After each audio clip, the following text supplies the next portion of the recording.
Opponent பேட்ஸ்மேனுக்கு அகைன்ஸ்டா atrocity பண்றதையே full time ஜாபா வச்சிருக்கக்கூடிய ஒருத்தர் தான் வெஸ்ட் இண்டீஸோடைய வேகப்பந்து வீச்சாளரான டினோ பெஸ்ட். இவர் ஒரு முறை பார்த்தீங்கன்னா தோனியை முறைச்சி அதுக்கு தோனி பலமாக கொடுத்த பதிலடி தான் அவரது கிரிக்கெட் வாழ்க்கையில் ரொம்ப ஒரு மோசமான நாளாக பார்க்கப்பட்டது.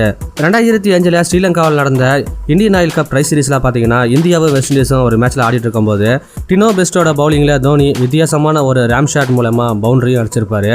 அதுக்கடுத்தது மறுபடியும் அடுத்த பாலையும் அதே பாணியில் பவுண்டரி அடிக்க அவர் ஆசைப்படும் போது பால் மிஸ் ஆகி நேராக ஃபீல்டர் கிட்ட போயிருக்கும். அப்போ டினோ பெஸ்ட் பார்த்தீங்கன்னா தோனியை பார்த்து என் பாலையே இதுமாரி ஸ்வீப் ஆட பார்க்குறியா அப்படின்னு சொல்லிட்டு மோசமான கெட்ட வார்த்தைகளை திட்டுவார். ஸோ நம்ம எல்லாருக்கும் தெரிஞ்ச மாதிரி பார்த்தீங்கன்னா தோனி எப்போவுமே அவரோட வாயால் பதில் சொல்ல மாட்டார், களத்தில் அவர் பேட்டு தான் எப்போவுமே பேசும். ஸோ இதனால் பார்த்தீங்கன்னா அதே ஓவரில் அடுத்த பாலை மறுபடியும் தோனி அதே பாணியில் ஸ்வீப் ஆட இந்த முறை பால் பார்த்தீங்கன்னா பவுண்டரியாக மாறி இருக்கும். அடித்ததுக்கப்புறம் தோனி அந்த பவுலரை பார்த்து கொஞ்சம் நக்கலாக சிரிப்பாக இருப்பாருங்க.